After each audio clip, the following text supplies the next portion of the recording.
The last year has been a year like no other in the history of the NHS. At East Sussex Healthcare NHS Trust, we've met this challenge, adapted, learnt and fundamentally changed forever as we responded to this global pandemic. During this unprecedented period, our staff tell their story of working through this challenging period. It was in late March 2020 when we received our first inpatient with COVID. Cases were starting to increase across the country, and on March the 23rd, 2020, the Prime Minister declared the first national lockdown.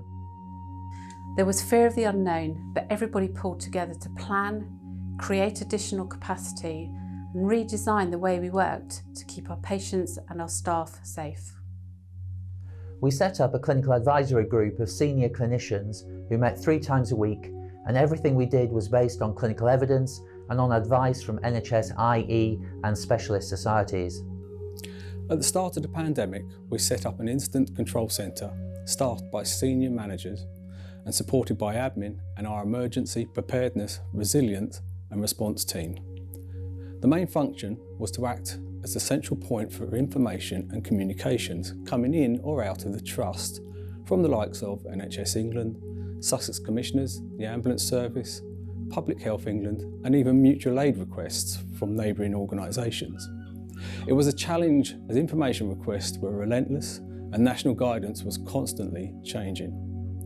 We were closely linked to the Trust Executive Incident Management Team so as to record and communicate decisions made. There were a number of services that worked in the background to support this function, such as the information services, procurement, estates and facilities, communications and bereavement services. One of my abiding memories would be after the 5 o'clock Prime Minister's daily briefings, where we would receive a barrage of questions from all manner of quarters. In the early days of the pandemic, the availability of PPE was a big story in the national media. We were getting daily national push deliveries of PPE and straight away distributing them out to our staff in the hospitals and those working in the community to help keep them safe and our patients safe. It was tight on a couple of occasions, but we never ran out of PPE. In the end, we used almost 36 million items of PPE, masks, aprons, gowns and gloves. At one point in the summer, this storeroom I am in now was full to the rafters with PPE.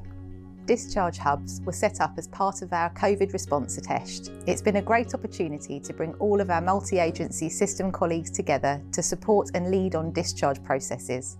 We've used the National COVID Response Guidance to form our discharge pathways, and we report our medically ready for discharge numbers every day at national level.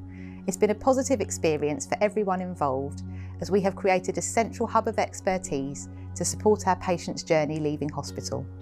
Last year, when the COVID outbreak started, we had to prepare very well for managing these patients. My role was to create a faculty and lead the training for the newly qualified doctors and the redeployed doctors from other specialties to medicine. We expanded this training to all the staff at ESHT and prepared them with PPE training and simulation-based scenarios for COVID. It took a long time, around 2-3 months, to train most of our staff, and by the time we were well prepared to manage COVID patients. The first wave of COVID was nothing like anything the staff had seen before. Our staff stepped up, were adaptive and responsive to the immediate changes that were required to deliver safe care. As a trust, we continue to offer emergency access for surgery and continue to operate on cancer and urgent clinical patients. We ensured that our wards and clinical areas were COVID safe. Our ophthalmic services moved primarily to the Bexhill Hospital site to ensure patient safety and continuous service for these patients. At the beginning of the pandemic, the outpatient haematology oncology units, the infusion units and the aseptics division of pharmacy did something truly amazing.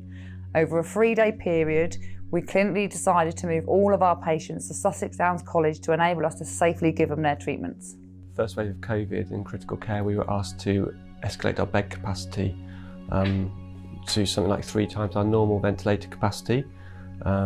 So that meant increasing equipment, increasing staff, increasing space we had available in critical care. And we were able to do that successfully on both sites in Eastbourne and Conquest, allowing us to safely manage a number of COVID patients. We had really good outcome figures and mortality figures from the first wave and the second wave, thanks to the sort of rapid response of the critical care team and the trust to COVID-19. To keep our patients safe during the pandemic, we divided our emergency department into a green zone and a red zone. Maternity services were quite impacted by both waves of the COVID-19 outbreak. We had to suspend our home birth and birthing centre birth services due to the lack of availability of the ambulance service. We did try to help with that by setting up home-from-home rooms on the Conquest site to try and provide those facilities, but it was very difficult for families who had planned a home or birthing centre birth. We also had to reduce the ability for supporters to come into the unit for appointments, scans and visiting on the wards. And we do understand that that was really difficult for families. At the start of the pandemic, we were inundated with support from national and local businesses. We've ensured that all the donations received have been distributed to all our staff groups. We've also been supported by the Friends of our hospitals with public donations, which have ensured that we've been able to enhance wellbeing spaces and rest areas for our staff. We really want to thank everybody for supporting our staff at East Sussex Healthcare Trust. ESHT Digital have been extremely busy this year in supporting the pandemic. We've delivered the following: Attend Anywhere for video outpatient appointments, built remote radiology reporting system, issued over 400 laptops and 450 VPNs to support staff working remotely or shielding. We've supported the relocation of clinical departments and actioned thousands of changes to locations and clinics on our patient administration system. We've built and delivered carts on wheels to wards and ITU to improve the access to the clinical systems. We've introduced Teams for virtual meetings, pulled data from our clinical systems to support the operational response, e.g. for oxygen usage. We've supported wards to use Nerve Centre to track COVID-19 patients. We've dealt with an increase of traffic and calls to our switchboard by over 50%. We've built and delivered tablets donated by the local community so patients could keep in touch with their loved ones. With all of this, still delivering business as usual and a new system into our emergency department to replace the current paper systems. So in early 2020, we in the outpatient team here at ESHT had what was essentially a tsunami of health problems coming towards us. We all prepared together, but in March 2020, as we came back from the short Easter break, we came back to delivering a very different outpatient service than the one we had before. One of the main changes was we had to reduce the number of face-to-face appointments within our departments. We, contrary to popular belief, our outpatient departments did not close. We continued to deliver services, but we prioritised our 2-week waits and our very urgent patients to be seen face-to-face. We see, on average, 450,000 outpatient attendances every year, and a very large number of those attendances all had to be changed from face-to-face appointments to either a telephone clinic or a video consultation. It was an incredible undertaking, and we have constantly learnt through the last 18 months of how to deliver more virtual clinics in a much better way. So last year when the pandemic started, that was a challenge because every cubicle, every patient had to be a deep clean because everyone was query COVID. So one 8-hour shift, I did 22 deep cleans. Finding a new way of working during COVID was hard as well with the PPE and everything. Obviously it can be difficult wearing the full PPE when we were in the height of the pandemic. However, we were fortunate that there was certainly no PPE problems locally for us. We always had the right equipment to hand. As time's gone on, it was amazing to see the team pull together and everyone work as closely and as tight-knitly as we could to make sure patients had the best outcomes. I can't stress enough the amount of support that I've received from co-workers. We're all sticking together, we're all in it together, and you know, it's that level of support that really makes a difference, sort of working in A&E, especially during the pandemic. As children's community nurses, we have faced many challenges during COVID. We have carried out visits and training in gardens and driveways, under gazebos in schools, in home porches, wherever the families have felt most comfortable to see us. We were often, during lockdown, the only face-to-face contact that they had with the outside world, which was a big responsibility, but one which we took very seriously. So during the pandemic, our patients with cardiovascular risks, heart attacks and strokes were very reluctant to come to hospital. There was a lot of fear. This was a challenge, and we spent our time sending messages out to our patients, informing about the importance of coming in early with heart attacks and strokes and the difference that could make. Minutes saves lives and saves heart muscle. As part of that work, and we changed our stroke pathway, as many patients after stroke had to return back to hospital for further testing.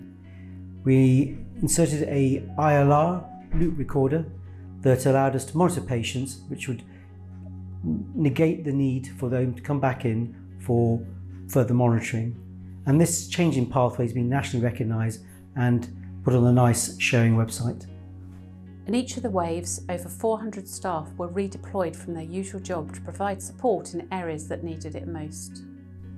I normally work in ophthalmology outpatients as a matron's assistant and was redeployed to ITU during the pandemic.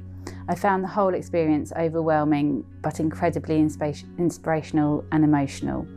The team in ITU were truly amazing, kind and compassionate to each other and their patients, heightened by the fact that loved ones were unable to visit.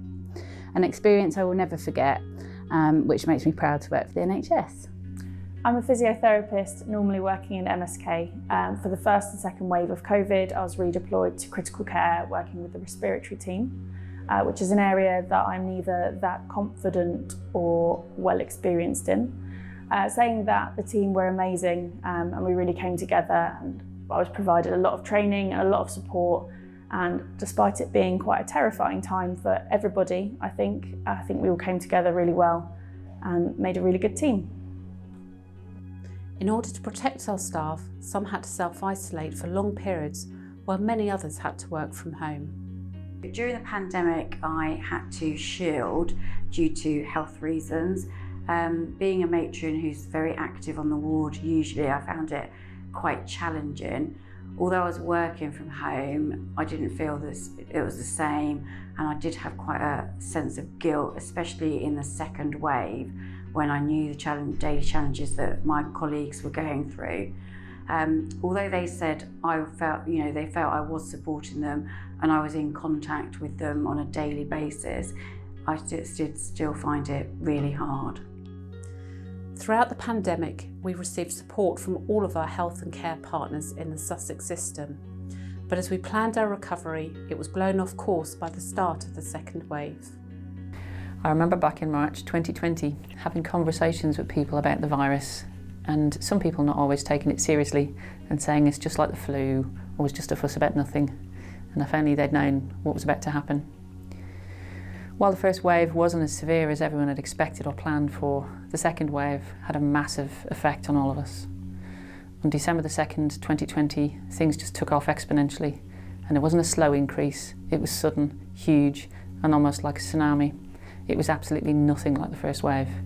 In the peak during January, over half of all of our beds across the trust had people who'd tested positive, and at its peak was almost about 450 cases.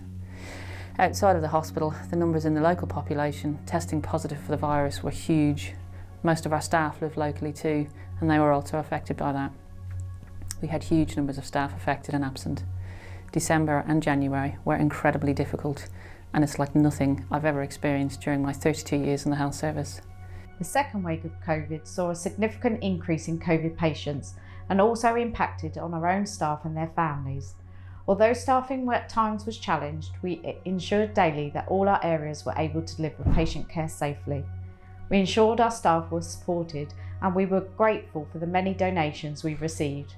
We continued to operate on all clinically urgent and cancer patients in a COVID-safe environment. Our colleagues at QVH took on the breast care service, which has now returned to the acute sites.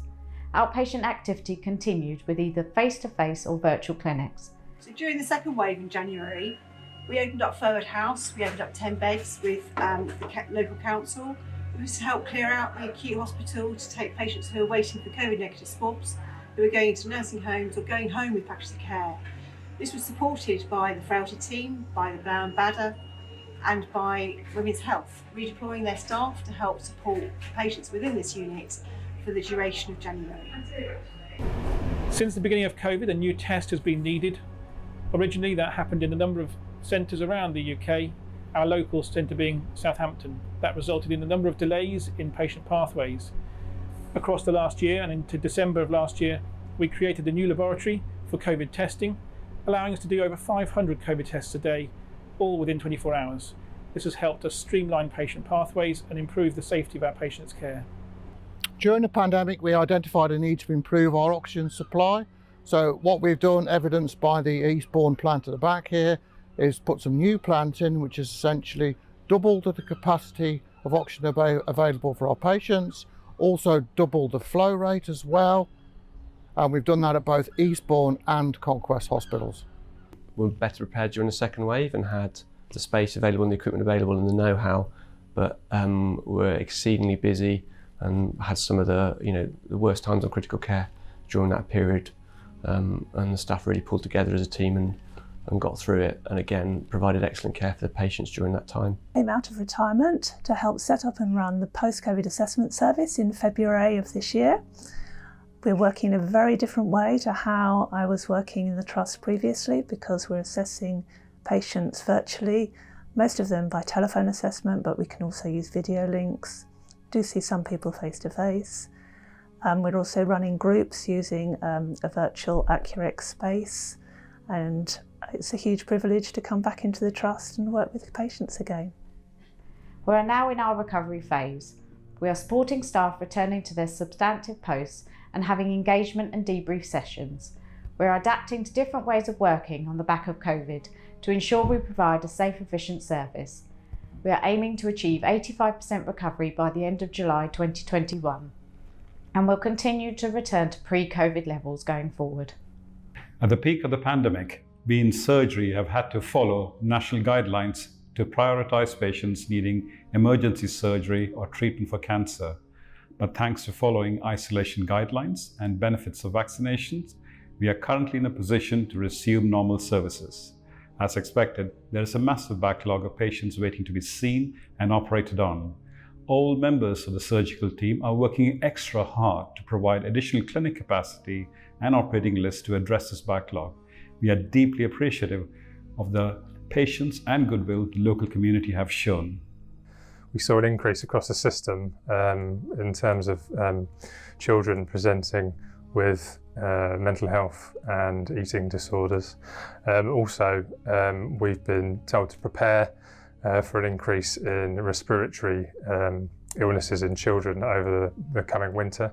And we're working with our colleagues in critical care and emergency departments to work a plan to make sure that the service is provided safely over that time. Since the end of the second wave, we have seen a significant increase in the number of attendants at our emergency departments. We have noticed a 20% increase in attendance. We advise patients to call 111 before attending the emergency departments. I'm Uma Pradhan. I've been infected by COVID last year on the month of March. So that time I was very ill and I don't know anything, I'm unconscious.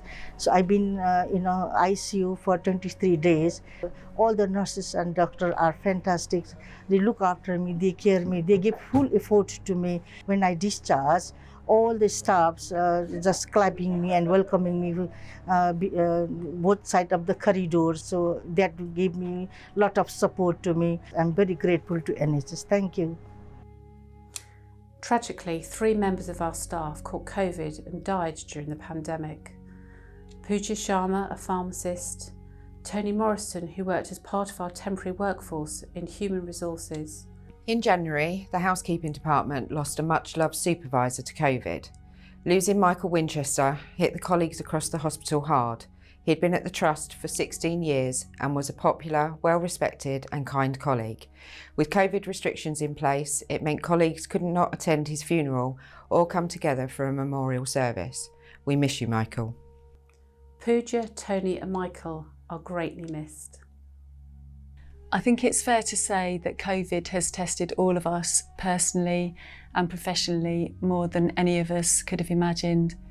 In recognition of the emotional impact this has had on our staff, we've enhanced our range of support so staff can now access interventions that will help their psychological well-being and recovery. We completely understand that the demands on everyone continue, but we encourage all staff to prioritise their own well-being and take up these offers. From late December to late April, we set up 2 fully functioning vaccination hubs from scratch, one at Eastbourne District General and one at the Conquest. In those vaccination hubs, we vaccinated around 25,000 of our staff and local health and care staff. That equates to 50,000 vaccinations. It was the privilege of my 36-year career to be part of that programme that gave so much hope to so many colleagues. The vaccine presented us with a number of logistical challenges. It was provided frozen in packs of 1,000 and once thawed had to be used within a 5-day period and could not then be moved about. And the preparation of the vaccine was also complex and difficult because it's particularly fragile and easily damaged. So we had to maintain very careful monitoring by the pharmacy team within the vaccine hubs, and the team also provided technical and clinical advice to the vaccinators there. Altogether, it was an extraordinary team effort. Working on the respiratory ward, we've been right in the eye of the storm this past year. I can honestly speak for my team and myself, it's been the hardest year we've ever endeavoured in nursing. I have to say that I couldn't have been any prouder of my team. During the pandemic, visiting was restricted, and to help entertain patients, Sam and Hannah and people like them came to entertain the patients by playing music outside. Thank you for being there for us. Oh, the NHS, this is for the NHS.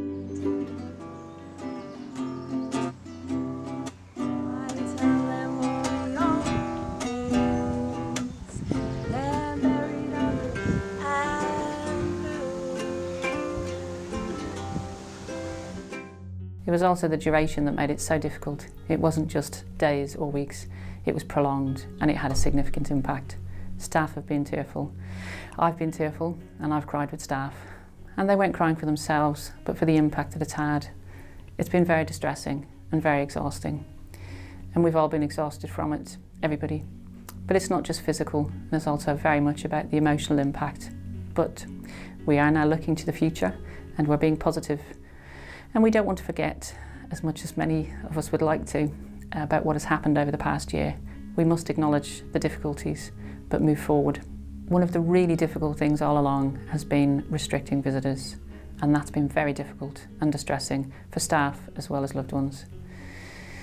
I'm hugely proud of all of our staff, and not just the doctors and the nurses and the support staff, but the hundreds of staff that were redeployed. I'm enormously proud of each and every one of them and the strength that they've shown. The camaraderie has been amazing. It really is quite extraordinary. It's been a year none of us will forget, a year that was life-changing, exhausting, draining, overwhelming, heartbreaking, frightening, emotional, challenging, relentless, unbelievable, stressful, but with teamworking, caring, camaraderie, rewarding, and hope with the vaccine rollout. It's been an extraordinary year that we've just been through, and I wanted to say on behalf of everybody on the board a big thank you to all of the staff for the amazing work that you've done during the course of the last 12 months. As a patient, I also wanted to say thank you on behalf of the thousands of people that have been treated at the Trust in the course of the last 12 months for all the care and attention that you've given to us. It's been amazing. I think the work that's gone on in the Trust has been absolutely heroic, and I wanted to thank you all for everything that you've done.